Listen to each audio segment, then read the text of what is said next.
고백들을 많이 했는데 그 고백들을 중심으로 베드로를 살펴보면서 그렇게 아름다운 고백을 했던 이 베드로를 그럼에도 불구하고 여전히 빚어갈 게 많은 연약한 사람이었다는 것을 우리에게 가르쳐 주지 않았습니까? 그리고 베드로의 모습이 또 보여줬고요. 그래서 그럼에도 불구하고 그 아름답게 그 고백한 대로 또 결국은 살아나게 하시는 그 주님의 손길에 정말 영광을 돌리지 않을 수가 없습니다. 그래서 오늘은 이렇게 베드로를 빚어갔던 그 결정판이 어떤 모습인가? 베드로를 빚어가셨는데 도대체 어떤 모습으로 빚어가셨는가? 여기에 대해서 우리들이 좀 오늘은 좀 대략적인 그런 말씀을 여러분들에게 이제 들려드리고 싶습니다. 무엇보다도 변화된 이 베드로의 모습을 보기 전에 베드로가 했던 그 아름다운 그 고백, 우리 한번 좀 이 시간 다시 한번 상기하고 저나 여러분들이 신앙생활하면서 반드시 해야 될 그 고백이라는 것을 다시 한번 우리가 깨달으면서 한번 좀 기억했으면 좋겠습니다. 베드로가 했던 아름다운 고백 첫 번째 우리 뭘 봤죠? 주님을 처음 만났을 때 주여 나를 떠나소서 나는 죄인으로서이다. 주님 만난 사람이 반드시 해야죠. 그뿐만이 아니라 이 갈릴리 바다에서 풍랑이는 갈릴리 바다에서 괴로이 누워오면서 힘들어할 때 바다 위로 걸어오시는 주님 앞에 그리고 주님을 보고 말씀하잖아요. 주님 만약 당신이여거든 나에게 명령하소서. 그러면 내가 가겠나이다 했을 때 물 위로 뛰어든 바다 위로 뛰어들어서 걸었던 그 베드로의 그 아름다운 그 고백 뿐만 아니라 주는 그리스도시요 살아계신 하나님의 아들입니다. 얼마나 귀합니까? 또 사람들이 주님을 다 임금 삼으려 했을 때 주님이 거절하자 사람들이 다 떠나가요. 떠나가는 그 군중들을 보면서 제자들에게 말합니다. 너희도 가려 하느냐? 왜? 너희들도 저들처럼 지금 좌의정 우의정 세상에서 영광을 얻으려고 날 따라다니고 있지 않냐? 나는 그런 게 아니다. 그랬을 때 베드로가 또 아름다운 고백하잖아요. 영생의 말씀이 여기 계시오매 우리가 네게로 가오리까? 심지어는 다른 사람이 다 주를 부인하고 떠난다 할지라도 저는 절대로 주님을 떠나지 않겠습니다. 그렇지만 3번 네가 나를 부인하리라. 또 이렇게 얘기하잖아요. 그뿐만이 아니라 베드로의 아름다웠던 그 고백, 부활의 주님을 갈릴리 바닷가에서 만나서 했던 그 고백, 내가 주님을 사랑하는 줄 주께서 아시나이다. 하나하나가 우리가 반드시 해야 될 너무나 아름다운 고백이죠. 그렇지만 그런 아름다운 고백과 함께 또 그 마음 속에서는 여전히 미성숙하고 또 어린아이 같고 변화되어야 될 그 모습을 많이 보여요. 대표적인 게 뭡니까? 이 부활의 주님으로 만나서 내 양을 먹이라 내 양을 치라 내 양을 먹이란 말을 들었던 베드로가 예수님의 특별한 사랑을 받고 있는 사도 요한을 가리키면서 뭐라 그래요? 나는 거꾸로 십자가에 못 박혀 죽는 거 알겠는데요. 저 요한은 어떻게 돼요? 하면서 되게 비교의식, 경쟁의식. 그리스도인들이 합력하여 선을 이루고 그리스도 몸을 세워야 되는데 남으로 생각하고 하나 되지 못한 그 모습이 베드로에게 있었죠. 그뿐만이 아닙니다. 오순절 성령 때 놀라운 체험한 다음에 죽은 자도 살리고 병든 자들 다 치유하고 귀신도 쫓아내고 앉은 배 일으키고 놀라운 능력을 행했던 그 베드로에게 뭐가 있었어요? 외식.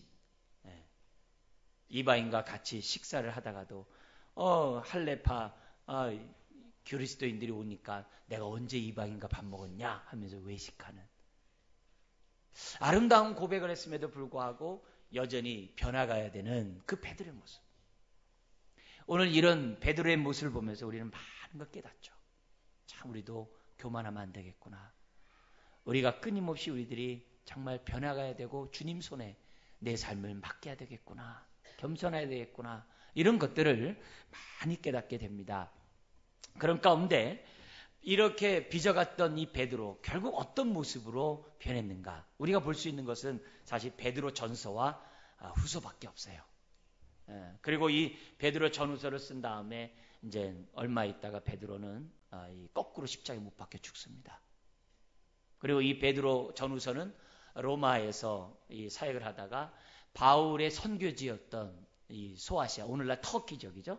터키에 흩어져 있던 그 많은 교인들을 향해서 쓴 말씀이 베드로 전서 후서예요.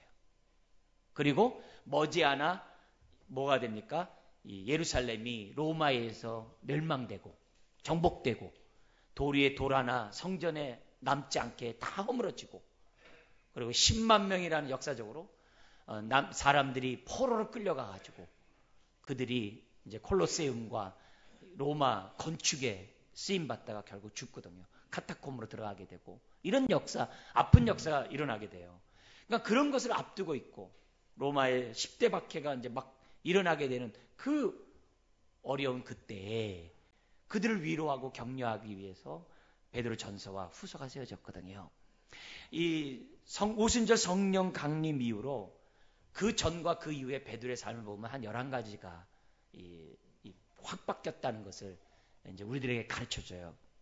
오늘은 그런 것 가운데 한 4가지만 좀 살펴보면서, 주님의 손에 빚어지면 저렇게 되는구나.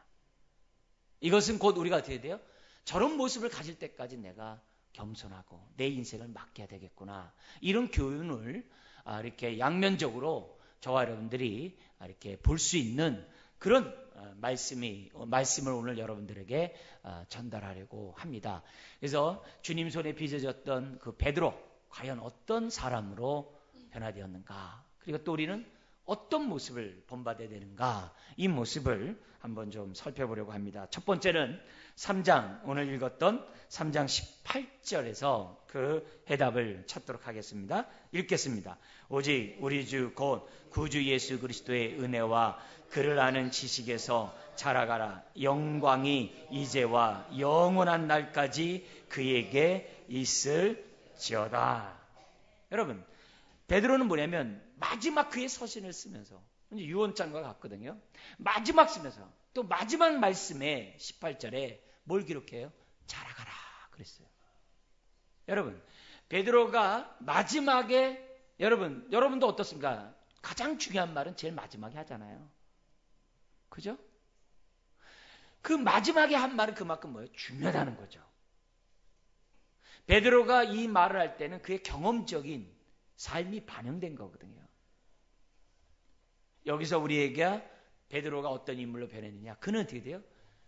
자라기를 멈추지 않고 끊임없이 자라가는 사람으로 변했다는 것을 첫 번째 우리에게 보여줘요. 동시에 자기가 목회 사역을 하면서, 이 사도 사역을 하면서 교회를 섬기면서 성도들에게 무엇보다 중요한 것이 뭐냐? 자라가는 거다. 그 중요성을 너무나도 잘 알고 있기 때문에 마지막에 베드로는 어떻게 돼요? 자라가라고 권면하고 있어요. 그러면서 어떻게 자라갈 것이냐를 우리에게 설명해 주는데, 그것은 뭐냐면 주 예수 그리스도의 은혜와, 예수 그리스도를 통해서 받은 그 은혜와, 그리고 어떻게 돼요? 그분을 인격적으로 알아감으로 자라가라고 우리에게 말씀하고 있어요. 그리스도를 아는 지식에서 자라갈 것을 우리에게 말씀합니다. 여러분, 우리의 변화와 성수 다른 것으로 되는 게 아닙니다. 주님을 인격적으로 알아가고 그분이 우리에게 베푸신 그 은혜를 우리들이 알아갈 때 우리는 자라가는 거죠. 신앙생활하면서 중요한 것이 정말 이 묵상이라는 겁니다. 설교를 듣거나 큐티를 하거나 항상 묵상을 해야 돼요. 묵상이 뭡니까? 주의 말씀을 나의 말씀으로 삼는 것이 묵상이에요. 주의 말씀에 내 인생을 맡기고 주의 말씀에 내가 전적으로 순종하겠다 라고 하는 것이 묵상이에요. 신앙생활하면서 우리가 말씀을 들으면서 묵상하지 않으면 소화되지 않은 음식물과 같아요. 여러분, 음식을 먹었는데 소화가 되지 않는다. 어떻게 되겠어요? 끔찍하죠. 하나님의 말씀을 들어도, 읽어도, 암송해도, 연구해도 묵상하지 않으면 소화되지 않은 음식을 먹은 것과 같아요. 내 것이 아닙니다. 그래서 우리가 어떻게 돼요? 나를 구원하신 그 예수님이 누군지 우리가 묵상하고, 그분이 나에게 베푸신 그 십자가의 은혜, 그 부활의 능력이 도대체 무엇인지 묵상하고, 그것이 오늘 나에게 어떤 의미가 있는지 묵상하면, 묵상할수록 우리는 자라가게 되어 있어요. 변화되게 되어 있어요. 묵상하는 것이 내 인생을 주님 앞에 맡기는 행동과 같다는 것을 우리는 기억해야만 합니다. 그래서 마지막 말에 18절 얘기하고 있습니다만 사실 베드로후서 전체가 뭐냐? 자라가라는 말씀이에요. 그래서 1장에서는 자라가되 믿음의 덕을 공급함으로 자라가고, 아무리 믿습니다 하면서 덕을 세우지 않으면 의미가 없잖아요. 믿음이 강한 만큼 이웃에게 지체에게 덕을 세워야죠. 믿음이 있노라 하고 자기 이름만 자기만 잘났다고 하면 무슨 의미가 있겠어요. 덕을 세우지 않는 믿음은 주님의 성품이 나타난 믿음이라 할 수 없죠. 그래서 믿음이 있느냐? 덕을 공급함으로 자라가라. 또 덕이 있는 믿음 생활하느냐? 거기에 머물지 말고 지식을 공급함으로 더 자라가라. 지식이 있다 보면 어떻게 돼요? 절제를 하거든요. 말씀을 많이 한다고 능사가 아니거든요. 때에 맞는 말을 하는 게 지혜거든요. 그래서 절제가 있어야 돼요. 근데 이런 절제의 삶을 살다 보면 어떻게 돼요? 자꾸 자기를 자랑하고 싶거든요. 그리고 많은 어려운 일들이 오게 돼 있어요. 인내가 필요하죠. 신앙생활은 끊임없는 인내잖아요. 그래서 절제, 지식을 지식에 또 인내를, 지식에 절제를 절제, 인내를 공급해요. 그 인내하는 이 삶 속에서 가만히 참는 게 아니라 주님을 어떻게 돼요? 경외하는 가운데 참아야 되거든요. 그래서 경건을 공급하고 형제 우애를 공급하고 사랑을 공급함으로 자라갈 것을 우리들에게 1장에서 얘기해요. 그러면서 2장에서는 우리의 자라감을 방해하는 게 세 개가 있다는 거예요. 뭐냐? 주대심을 인정하지 않는 삶, 그리고 육신의 정욕과 안목의 정욕과 이생의 자랑 속에서 정과 욕심 가운데 살아가는 그 삶, 그리고 또 하나는 뭐냐면 재물을 사랑하는 삶. 주제권을 주님의 주님 되심이 인정하지 않고 정욕 가운데 돈을 사랑하는 이것은 저나 여러분들의 자라감을 방해하는 암적 요소라고 2장에 설명을 해요. 그러면서 3장에서 뭐냐면은 주님이 곧 오신다는 거예요. 그래서 그 오심을 생각하고 저와 여러분들이 어떻게 돼요? 주님 맞을 준비하면서 자라갈 것을 설명하는 것이 3장이에요. 그러니까 결국 이 베드로후서 3장, 1장, 2장, 3장 전체가 뭘 보여주느냐? 자라갈 것을 권면해요. 이 얘기는 베드로가 자라감의 제자였을 뿐만 아니라 자라감의 소중함을 알았던 제자라는 것을 우리들에게 가르쳐주고 있는 거죠. 여러분, 이것은 경험적인 고백이에요. 왜요? 과거에는 자기가 좀 뭔가 아는 것처럼 얼마나 자랑했습니까? 얼마나 나서기를 좋아했습니까? 으뜸내기를 좋아했습니까? 그러다가 뭐예요? 3번 부인하지 않나? 그러다가 같은 동역자들에게 상처를 주지 않나? 그러다가 비교하다가 아픔을 줬던 사람이 누구예요? 베드로였거든요. 그래서 자기와 같은 성도들이 또 있을까 봐 교만하지 말고 어린아이처럼 신령한 젖을 사모하며 자라갈 것을 베드로 사도는 그 당시 성도뿐만 아니라 오늘 우리들에게 강조하고 있는 거죠. 제가 이 강단에서 누누이 말씀드리지만 목사가 자라가기를 멈추는 순간 교회는 썩어지기 시작합니다. 목사만 그렇습니까? 교회에 먼저 믿은 사람들이 자라가기를 멈추는 순간 교회는 죽습니다. 그렇기 때문에 목사를 비롯한 먼저 믿은 성도들은 자라가기를 힘써야 돼요. 날마다 새로워져야 됩니다. 그것이 베드로를 빚어가셨던 주님의 첫 번째 모습이에요. 두 번째, 우리가 베드로는 어떻게 주님 손에 빚어주시면서 변했는가? 두 번째는 뭐냐면 그의 생각이 변했던 그 한 가지를 우리가 보기로 하는데 그것은 뭐냐면 베드로전서입니다. 베드로전서 전체 1장에서 5장 전체에 보면 베드로가 변한 생각 가운데 정말 아주 확연하게 달라진 생각 하나 있어요. 그게 뭐냐면 고난에 대한 생각이 달라졌어요. 고난에 대한 생각이 어쩜 이렇게 180도 확 달라졌는지 베드로 전서를 보면 우리는 잘 알 수 있습니다. 베드로가 과거에 누구였어요? 3번씩이나 부인했던 사람이에요. 두려움 앞에 어떻게 돼요? 떨었던 사람이고 숨었던 사람이에요. 예수님은 사역 초기 산상수훈에서도 8복 가운데 8번째 복이 뭐였어요? 의를 위하여 핏발받는 자 복이 있다는 가르침을 받았어요. 그리고 그뿐만이 아닙니다. 부자가 하노니 예수님의 명령을 거절하고 그것을 가난한 자에게 다 팔아서 다 주고 나를 따르라는 그 말씀을 거절하고 돌아가는 그 뒷모습을 보면서 주님이 그래요. 부자가 천국에 들어가는 것보다 낙타가 바늘게 들어가는 게 더 쉽다, 이런 얘기를 해요. 그 말 앞에 베드로가 그래요. 우리 모든 걸 버리고 주님 따랐습니다. 그래서 예수님이 그럽니다.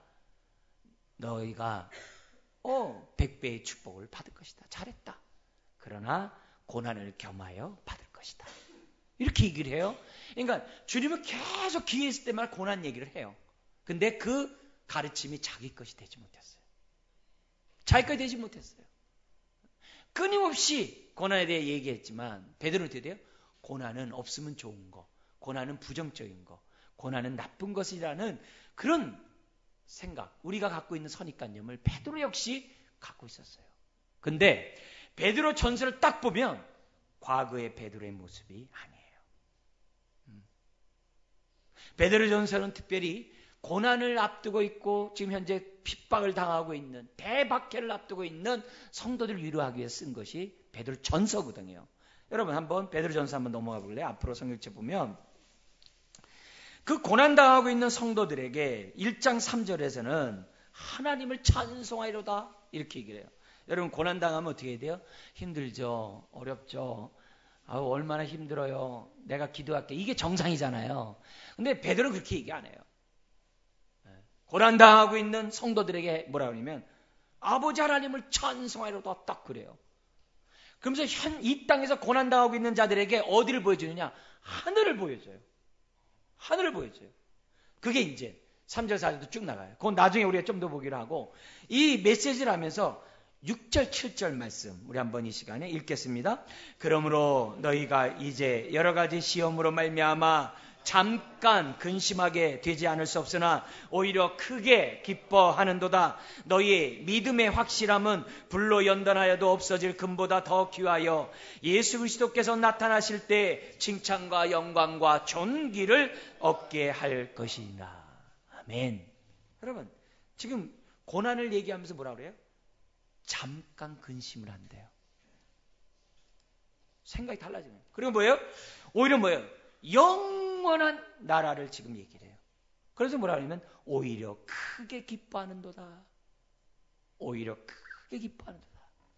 베드로가 이렇게 산 삶을 살았기 때문에 이런 권면을 하는 거죠.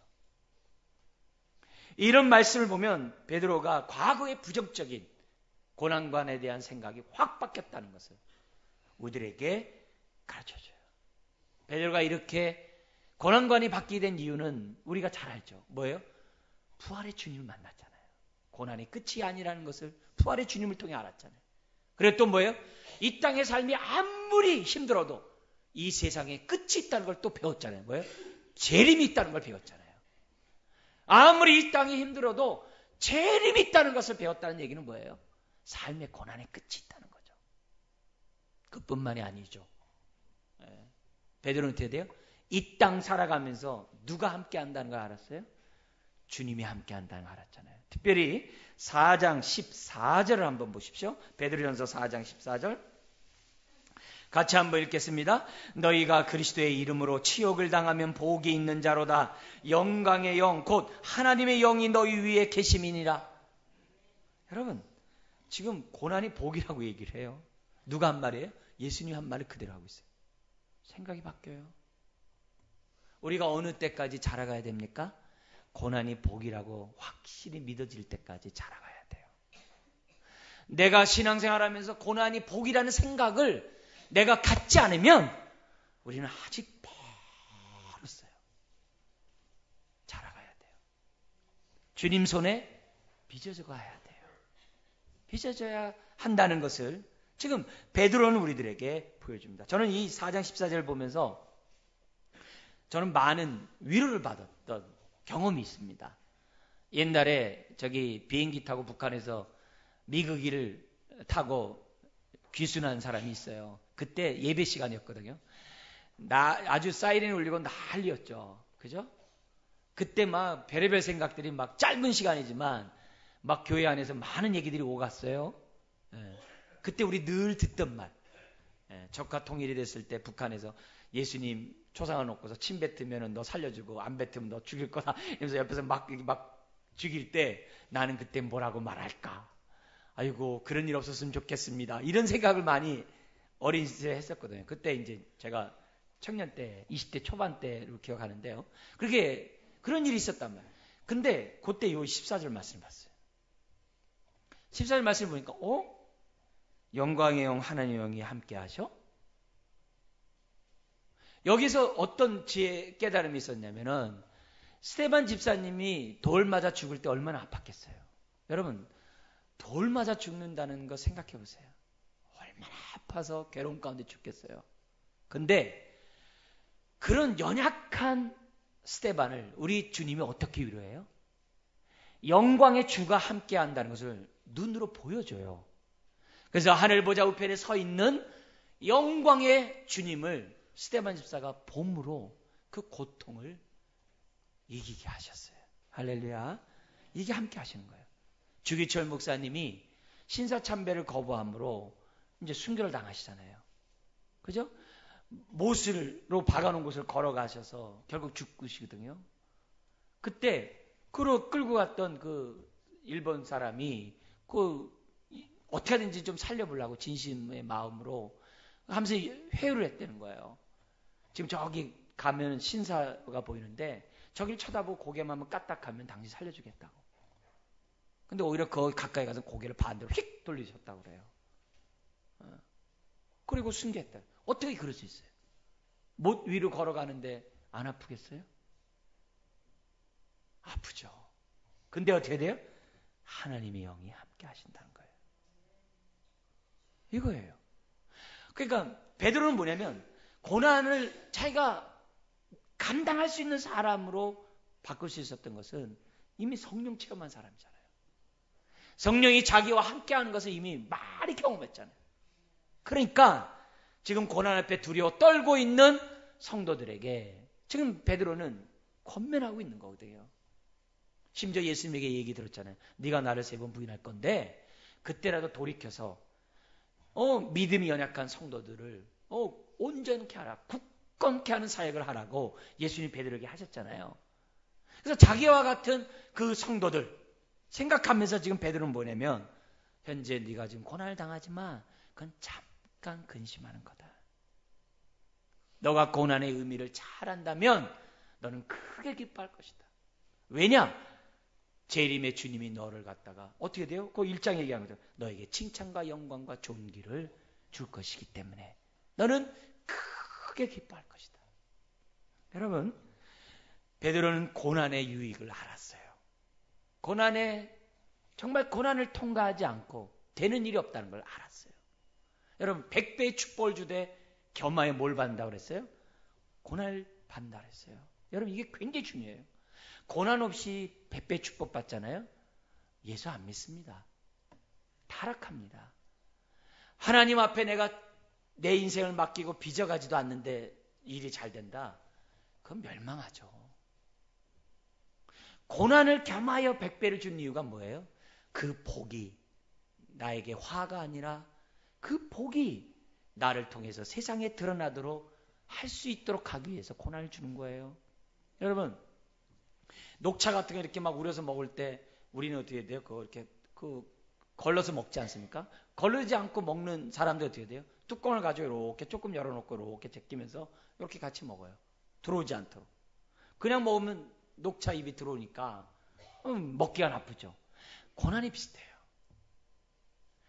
고난이 있어야 어떻게 돼요? 물질의 주인이 하나님이라는 것을 인정하게 돼요. 네. 그리고 내가 청직이라는 생각을 갖게 돼 있어요. 고난을 통과하지 않으면 안 돼요. 요즘에 치즈 중에서도 짝퉁 치즈가 있대요. 이렇게 첨가해가지고 치즈를 만들어 놔가지고 뭐 치즈 돈가스, 뭐 치즈 피자, 뭐 이렇게 막 듬뿍듬뿍 뿌리는 치즈가 있는데 먹는다고 나쁘진 않대요. 근데 짝퉁이 많대요.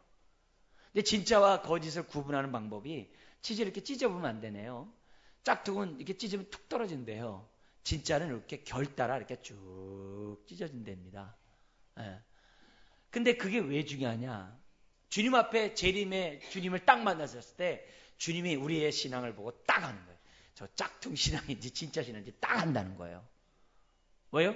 고난을 통해서 얼마나 찰져졌는지, 고난도 없이 그냥 짝퉁으로 그냥 모양만 치즈 모양인지 주님이 딱 보면 아시는 거죠.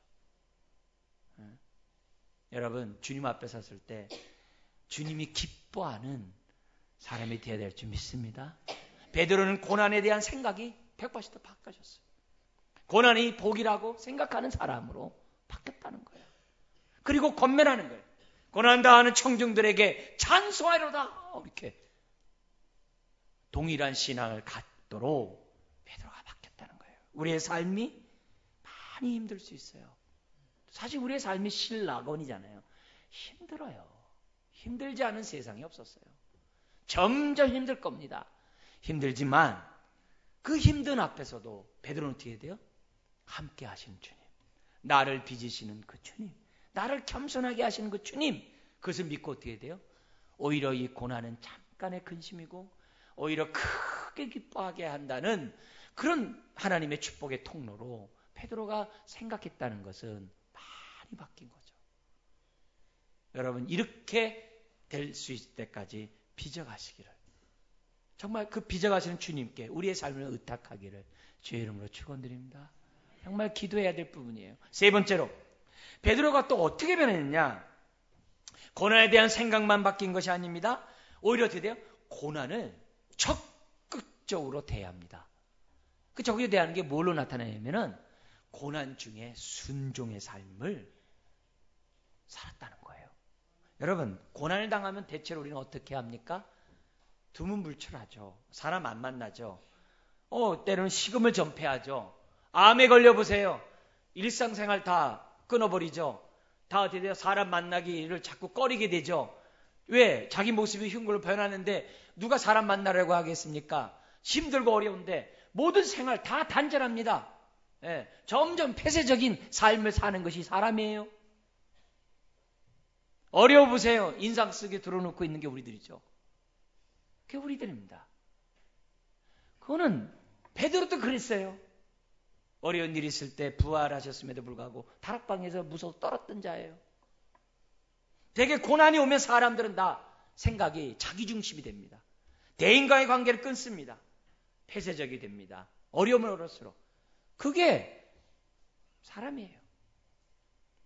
이랬던 베드로가 바뀝니다. 오히려 고난 중에 하나님의 말씀에 적극적으로 순종하는 사람으로 바뀝니다. 그러면서 그 얘기를 베드로전서에서 우리는 베드로의 권면을 통해 알게 돼요. 1절에서 5장 전체가 사실 이 얘기를 하고 있습니다만 우리 한 부분만 좀 볼게요.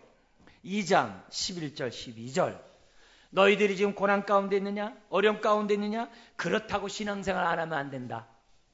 너희가 힘들고 어렵냐? 그렇다고 삶을 잃어버리면 안 된다. 오히려 삶의 현장에서 주님의 자녀다운 삶을 살아야 한다. 이 얘기를 2장 11절 이하에서 쫙 설명을 합니다. 대표적인 것 11절 12절 읽어볼까요? 사랑하는 자들아 거류민과 나그네 같은 너희를 권하노니 영혼을 거슬러 싸우는 육체의 정력을 제어하라. 너희가 이방인 중에서 행실을 선하게 가져 너희를 악행한다고 비방하는 자들로 하여금 너희 선한 일을 보고 오시는 날에 하나님께 영광을 돌리게 하려 함이라. 여러분 11절은 뭐예요? 아무리 고난 가운데 있다 할지라도 육체의 정력이 없는 게 아니라는 거예요. 여러분 아무리 고난 가운데 있어도 육체는요 날마다 새로운 게 우리 옛사람의 모습이에요. 아무리 어려움 가운데 있어도 무엇보다도 우선 십자가에 못 박아야 될 것은 정력이에요. 그리고 무슨 얘기하냐면 12절 이방인 중에서 선한 행실을 함으로 너의 선한 일을 보도록 하라 이래요. 선한 일을 보고 주님의 재림 때 하나님께 영광 돌리게 하라. 너의 인생이 지금 어떻게 돼요? 보게 하는 심지어 너를 악행한다고 비방하는 사람들 앞에서 선한 행실을 행하라고 얘기를 해요. 그러면서 구체적으로 13절부터 17절은 사회생활을 잘하라. 그리고 18절부터 25절은 직장생활 잘하라. 그리고 3장 1절에 7절은 가정생활 잘하라 그래요. 고난당한다고 가정생활 엉망을 하고 직장생활 엉망을 하고 사회생활 엉망을 하면 안 된다는 거예요. 하나님의 자녀답게 우리가 뭐예요? 행동할 것들을 해야 한다는 거죠. 물론 우리가 너무 힘들면 철야기도 하고 산기도 하고 기도원에 가가지고 며칠 집안일에 소홀히 할 수 있어요. 그렇지만 소홀히 할 수 있어요. 그렇지만 내 일상적인 신앙생활이 내 삶에 우리 가족에 피해를 준다면 그건 잘못된 거죠. 예를 들어서 철회하고 와가지고서 피곤하다고 애가 학교 가는데 밥도 안 차려주고 잔다. 그럼 자식은 그런 예수 안 믿죠. 그런 엄마가 믿는 예수 안 믿죠. 누가 믿겠어, 자식이.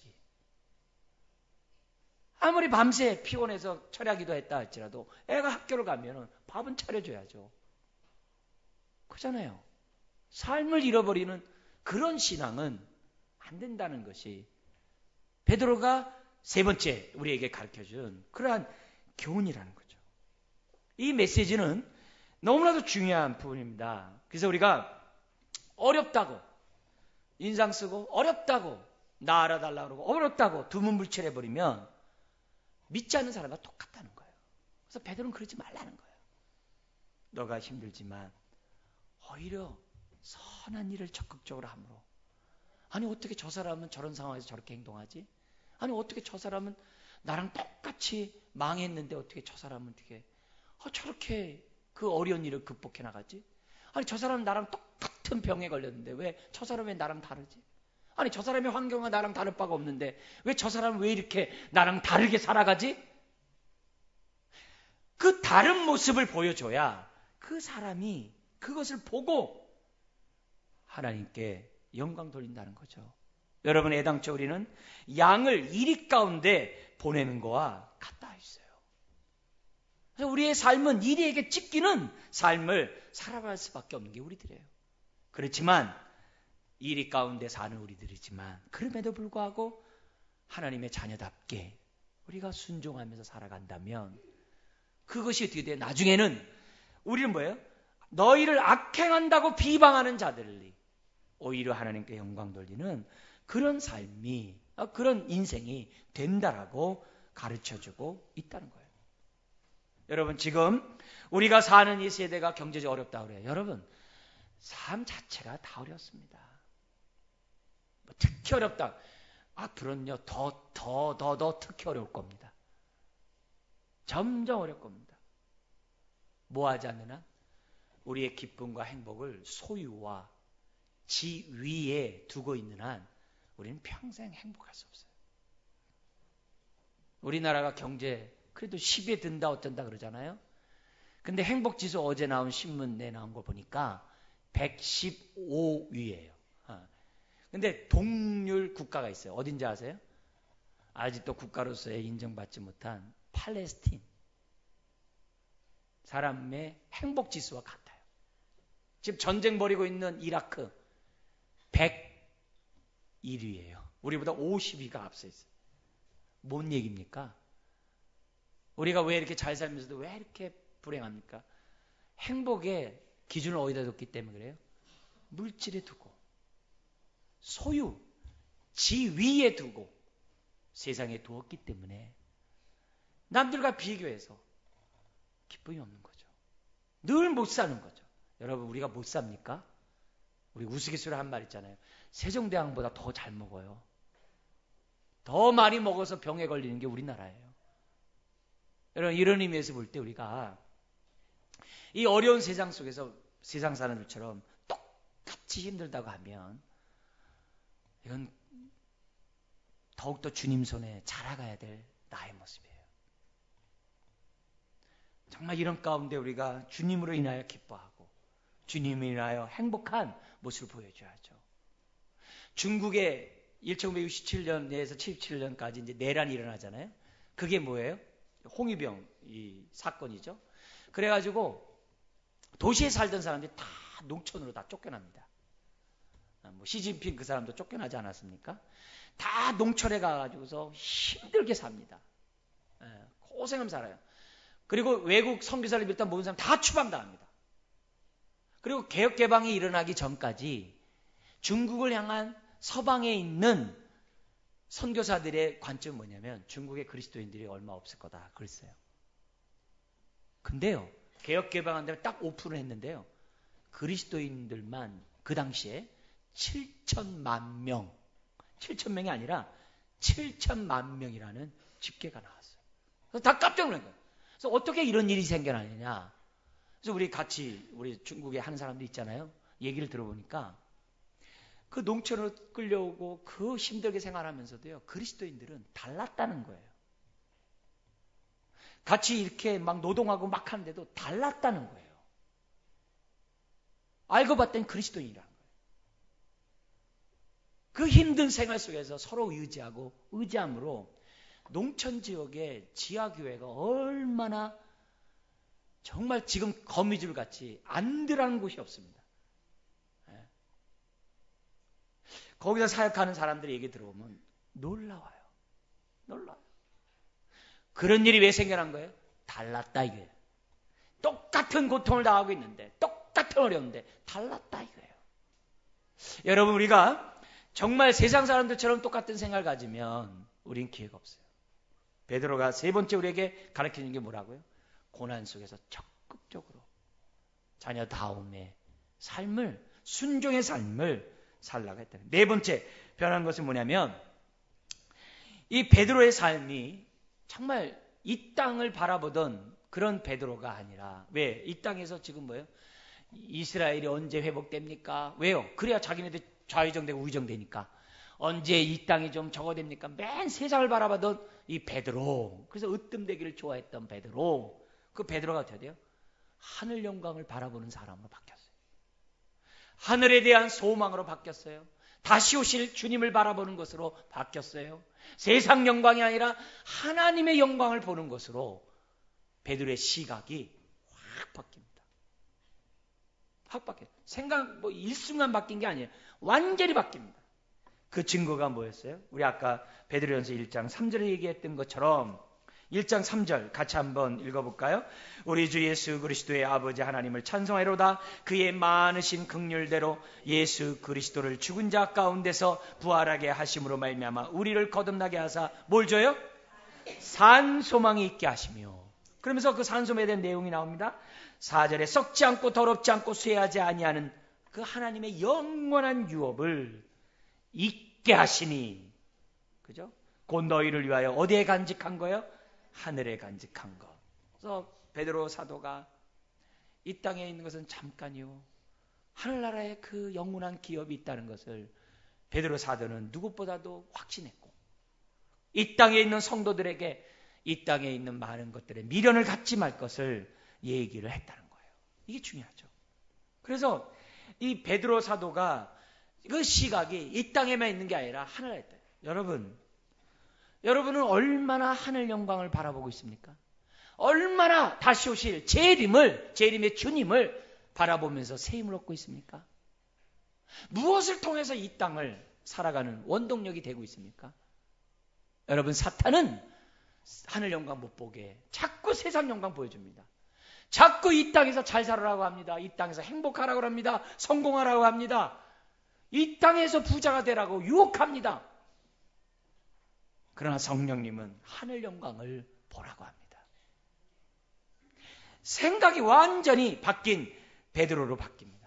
그리고 그 하늘에 대한 산소를 갖고 있는 자들의 오늘의 삶이 어떤 삶이어야 하는지를 13절부터 25절에 설명을 해요. 13절 뭐라고 얘기하면은 같이 한번 해볼까요? 그러므로 너희 마음의 허리를 동이고 근신하여 예수 그리스도께서 나타나실 때 너희에게 가져다 주실 은혜를 뭐하라고요? 온전히 바라죠. 그냥 하늘 영광만 끝나는 게 아니라 온전히 바라는 자로 바뀌어요. 그러면서 뭐라고 하냐면 온전히 바라는 그 증거가 뭐로 나오냐면 15절에는 모든 행실에 주님 맞을 신부가 되래요. 거룩하라 그래요. 그뿐만 아니라 17절에 각 사람의 행위대로 심판에 하나님은 만날 것인데 이 땅의 나그네의 삶을 두려움으로 지내래요. 경외함으로 지내라는 얘기죠. 그리고 22절에는 너희들이 얼마나 힘들고 어렵냐, 서로 뜨겁게 사랑할 것을 마음으로. 결국 뭐예요? 거룩하라, 두려움을 지내라, 경외하라, 서로 사랑하라. 이 얘기가 뭐예요? 삶을 잃어버리지 말라는 거죠. 너희가 해야 될 것들을 잊지 말 것을 베드로 사도는 설명을 해요. 자, 오늘 우리가 읽었던 베드로후서 3장 12절 이하를 보십시오. 그러면 이 하늘나라에 대한 이 사모함은 베드로 전서만 있는 게 아니에요. 마지막 성경을 쓴 베드로 후서에도 나옵니다. 자, 12절 13절 어떤 자세로 그 나라를 바라보는지 한번 볼까요? 시작. 하나님의 날이 임하기를 바라보고 간절히 사모하라. 그날의 하늘이 불에 타서 풀어지고 물질이 뜨거운 불에 녹아지려니와 우리는 그의 약속대로 의가 있는 곳인 새하늘과 새 땅을 바라보도다. 그 나라에 대한 사모함이 남다른 거죠. 여러분, 세상을 바라보면요, 세상을 위해서 모든 것을 허비하게 돼 있어요. 그러나 이 베드로는 그렇게 얘기하잖아요. 그러면서 뭐라고 얘기하냐면 똑같은 얘기를 베드로후서에서 또 얘기해요. 삶을 잃어버리지 마라. 그러면서 뭐라고 얘기하냐면 14절 주님의 재림 때 점도 없고 흠도 없이 평강 가운데서 나타나기를 뭐 하라고요? 힘쓰라. 이 신앙은 이런 힘씀이 있어야 돼요. 다른 힘씀이 아니에요. 이런 힘씀이 있어야 돼요. 평강 가운데 나타나기를. 두 번째 15절에는 뭐냐면 여기래요. 뭘 여기냐면 또 우리 주의 오래 참으심이 구원이 될 줄로 여기라. 그러니까 구원에 대한 확신을 가지라는 거죠. 여겨라 그래요. 여기랄 뿐만이 아닙니다. 16절에 보면 성경은 성령의 감동으로 쓰여졌거든요. 그래서 성경은 맨정신으로 읽으면 이해가 안 돼요. 성경은 성령을 의지하면서 우리가 뭐예요? 묵상해야 돼요. 자칫 잘못하면 거기 16절에 억지로 풀다가는 스스로 멸망하는 거예요. 2단, 3단이 나오는 거예요. 그래서 성경을 억지로 풀지 말라. 그리고 네 번째는 뭐라고 얘기합니까? 17절 삼가래요. 뭘 삼가는지 한번 읽어볼까요? 그러므로 사랑하는 자들아 너희가 이것을 미리 알았은즉 무법한 자들의 미혹에 이끌려 너희가 굳센 데서 떨어질까 삼가라. 왜? 베드로가 많이 떨어졌거든요. 많이 넘어졌거든요.